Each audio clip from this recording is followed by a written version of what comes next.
Howdy do, all you lovely sinners, and welcome to Hazfans Unlimited. Today we're rolling on down to the Wrath Ring to gather information on the cutest imp that doesn't cross-dress. Yet. You know it, folks. Today we're taking a look at the one and only MILLIE. MILLIE's always been a favorite here, and we're here to make sure you all leave here a little more educated about our favorite violent vixen. So, without any further ado, make sure to stab that subscribe button and round up the bell to let you know when we post every single day. And let's delve into 50 facts about MILLIE you may or may not know.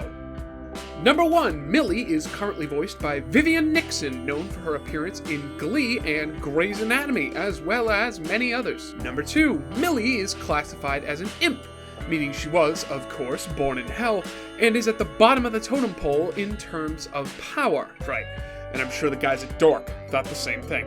Number 3, MILLIE was born in the Wrath Ring, as it's her parents' house she visits for the Harvest Moon Festival, though she seems to have come away as a far more traditional Wrath Ring imp than her husband. Number 4, in episode 6, MILLIE claims to be 5 years older than Luna, placing her and Moxie at least in their mid to late 20s, as we only know now that Luna is over 18. Number 5, MILLIE is stated to be bisexual, just like her husband. Number 6, MILLIE's family is rather extensive. It consists of her mother and father, her sister Sally Mae, and no less than 4 brothers who have so far gone unnamed. How they even had room for all those kids in that house is beyond me. Number 7, MILLIE's pilot design originally had a white tuft of hair on her head amidst all the black, but either she dyed it or it changed colors because it was later removed for the main series.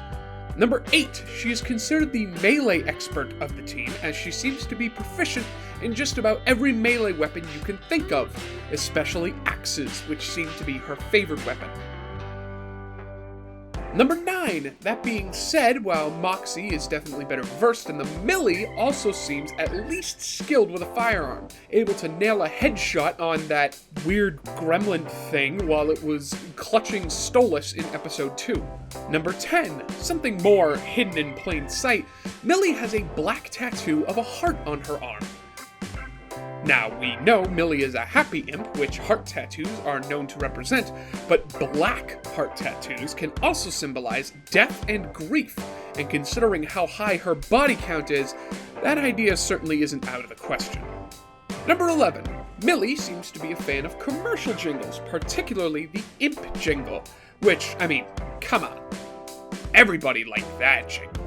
Number 12, seen throughout the show, MILLIE is seen to be a rather doting wife, always making sure her husband's mental health isn't in jeopardy, like when he seems traumatized by shooting the wrong target, or her concern at his potential panic attack, and her reassurances at his hesitance to shoot a whole family.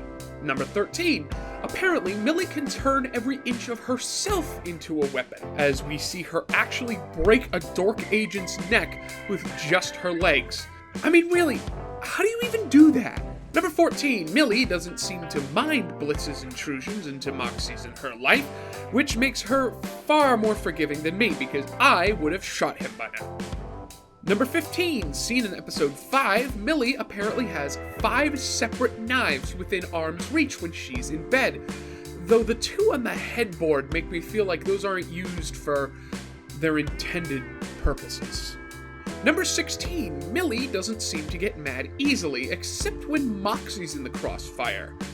I mean, she sat around plenty until she decided to club the potential lover of Osmodeus himself.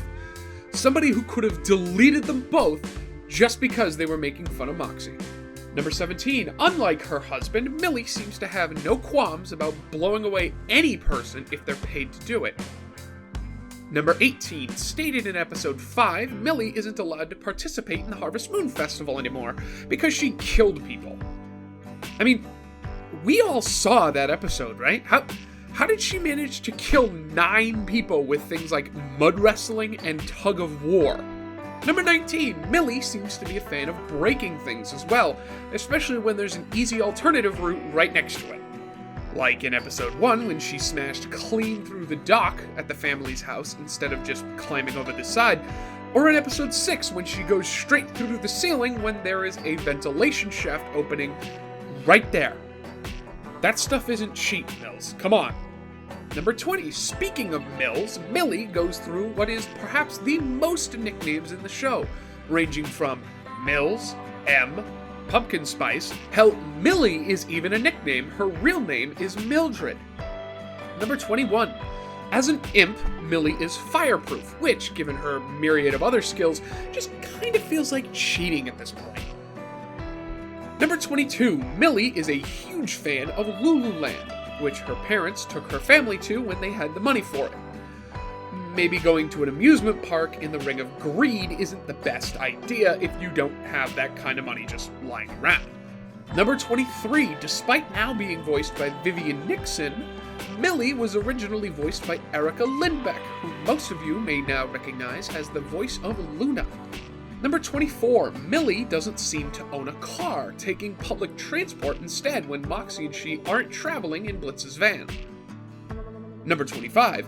Despite her seeming indifference towards Blitz's weird behavior, she does at least understand what's wrong with it.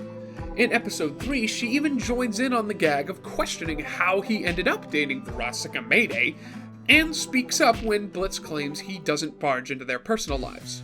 Number 26. Speaking of Verosika, Millie also seems to fantasize about what having sex with her would be like, which really cements Verosika's fame because when she's called out on it, she used Michael Crawford, the original Phantom in Phantom of the Opera, as a counterexample to her husband. Number 27. Millie makes a Mario jumping sound when she jumps to catch the van keys in episode 3. How Nintendo hasn't set this episode on fire already, I have no idea. Number 28. Millie clearly knows that Moxie is a bit lacking in physical prowess, because as soon as she knows he's in a fight, she always gangs up with him to fight whoever the enemy is. From Striker to Fizzarali to the Monsterfish. Though, nobody tell her about how Verosika and the other succubi assaulted Moxie, though. That could be a bloodbath. Number 29. Millie appears to possess insane strength, given that she can pick Moxie up over her head with ease, force open the jaws of a giant fish, and snap somebody's neck not only with her legs, but with her bare hands with zero leverage while perching on the handle of her axe. Number 30. She's so skilled with that battle axe, in fact, she can spin it around behind her back fast enough to blend somebody if the episode is to be believed. The slowest she could possibly be spinning that axe to blend somebody matches a helicopter's blades at 500 rotations per minute, just over 8 full spins a second. And she did that behind her back. Number 31. Apparently Millie has a good memory too, remembering what Verosika's flask looked like after seeing it only once, and identifying it as hers when that monster fish attacked. Number 32. Despite having lived in hell her entire life, Millie apparently thinks hellquakes are a thing, and jumps into action when they all think one is happening. Number 33. Millie hates cherubs. Not surprising, given the two factions' opposition to one another, but she seems to have an especially strong dislike to Keene, only ever speaking to the cherubs at all to insult Keene specifically, first calling her a prude and then a judgmental, cotton candy, tit-having bitch, which honestly feels like some kind of area of effect damage spell. Number 34. It seems Millie isn't the only one lacking a little education, as not even Striker or her parents seem to know what freelance work means.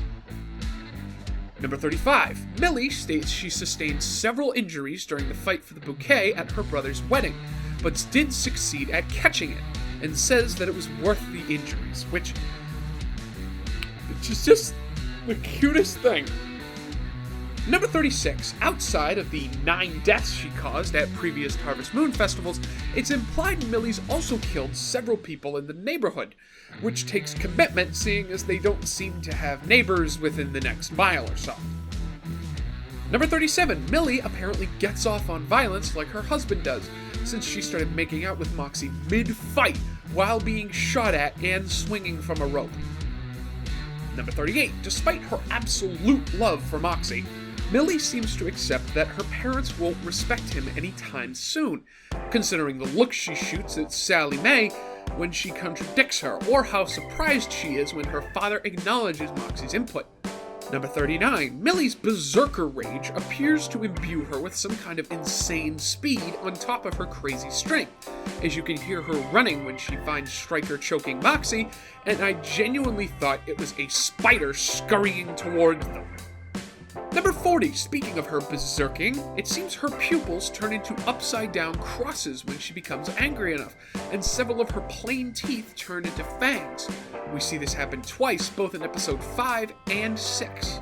Number 41. It's implied in the Oh Millie music video that Moxie proposed to Millie with a frag grenade, which she then proceeded to pull and throw, considering neither of them wear wedding rings. Number 42. In a quick shot in Vivziepop's Holidays video, a tree can be seen carved with M&M in a heart on the trunk, no doubt a reference to Millie and Moxie. Number 43. On top of her being surprised by their reservation at Ozzy's, Millie was also apparently not told that Moxie would be performing as an opening act, considering how surprised she was. Number 44. During the House of Asmodeus song, Blitz states that he's watched Millie and Moxie have sex several times, and that Missionary seems to be their go-to. But considering it was confirmed that Millie pegs him, that seems... Hey, no, I see you, Rule 34. I see you over there. We're not doing this right. No, stop it. Stop. Number 45. Millie seems to be the only one Blitzo doesn't have a personal picture with in his phone. She's included in a couple of group photos, but never with just Blitz and her. Number 46. It's shown in the pilot that Blitz has a bobblehead of both Millie and Moxie, and makeshift dolls of them in episode 2.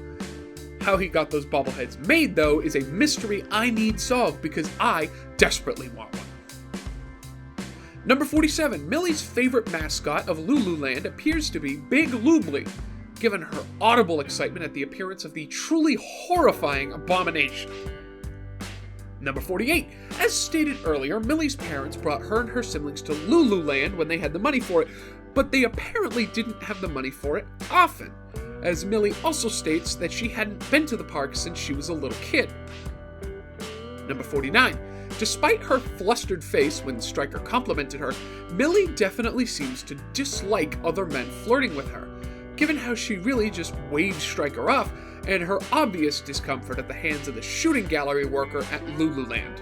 And finally, number 50.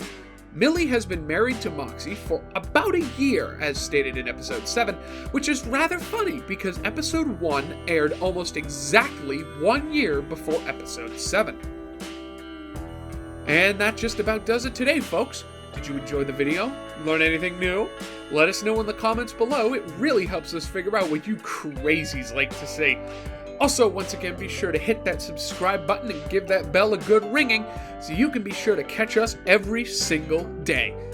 But with that, we're Hazfans Unlimited, and we'll see you next time.